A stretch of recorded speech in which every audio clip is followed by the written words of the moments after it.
here's like the part that I don't like about what happened is the way that it was presented, like the way that this was kind of, thrown out as far as how the story was presented, where ESPN, and this isn't a shot at anybody that wrote the article for ESPN, but the headline on ESPN.com says, Coach Prime and son belittle CU transfer FCS player.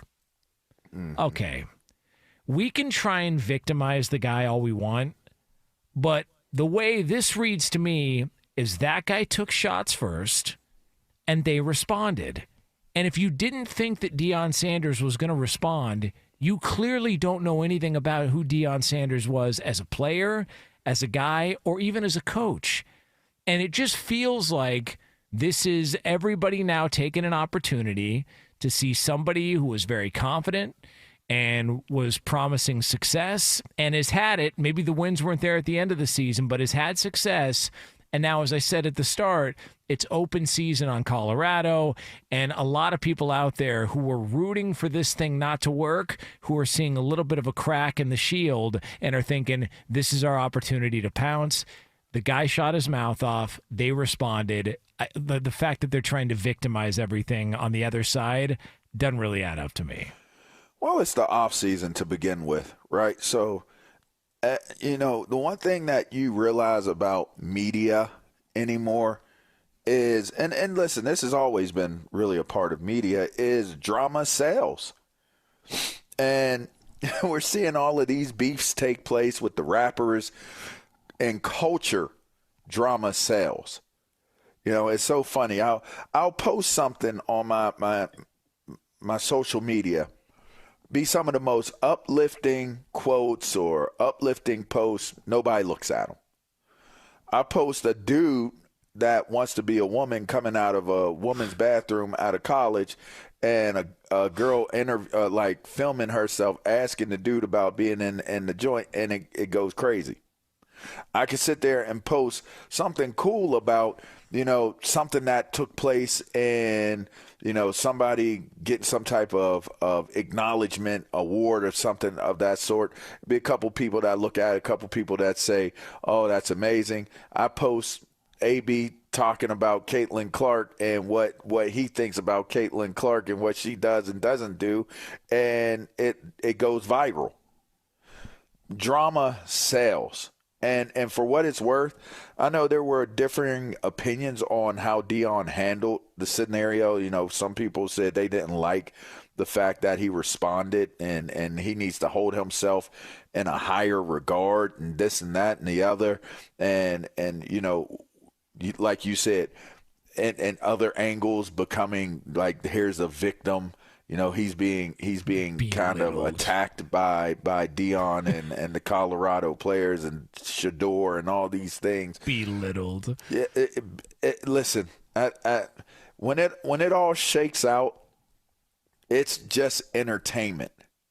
It's all entertainment. It is a show.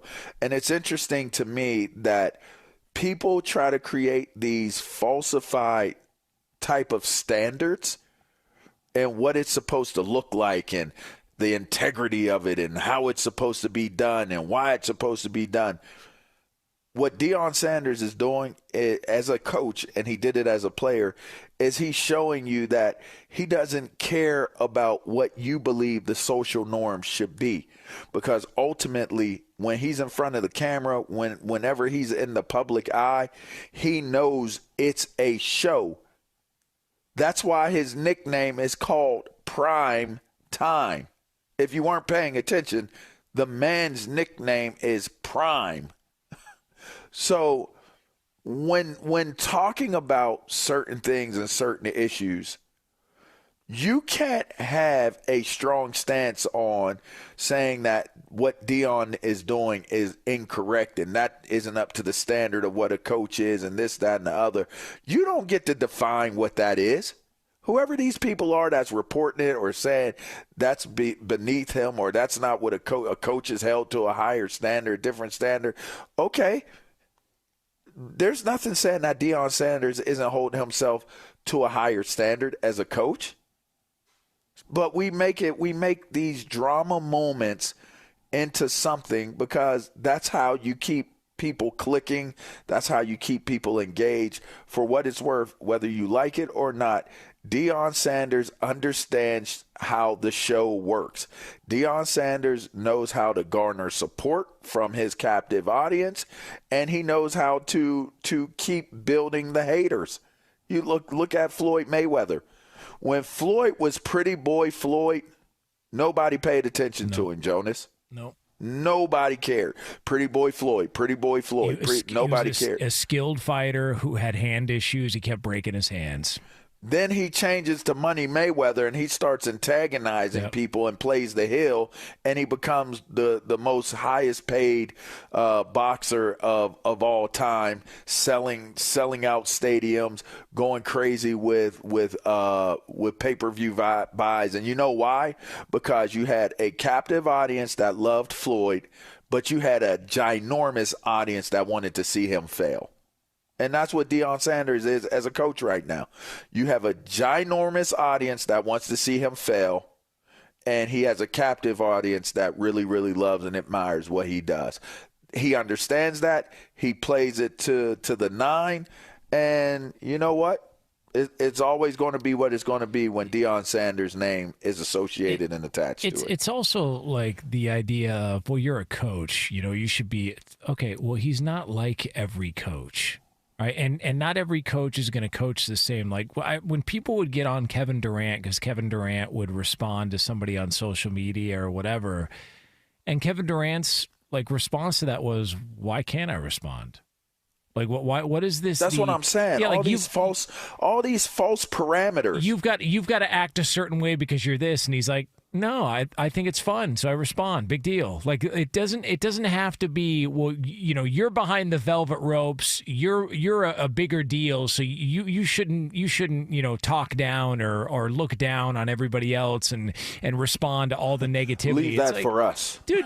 Leave something for us. Yeah, hey, you can't get muddy. You're too nice for that. No, you can't. You're not allowed to swim in the mud with the rest of us. It's like, dude, if the guy, it's his Twitter account. If the guy wants to respond, he wants to respond. And by the way, you don't think Deion Sanders is a little bit sick and tired of hearing everybody talk about all the transfers and all the failures, and it's all hype, and you know it's like the fact that Colorado's spring game attendance and the numbers being lower than they were last year is even a story, is Exhibit A, that there's people out there that are monitoring to see and hope that Deion Sanders in Colorado doesn't work. That's right.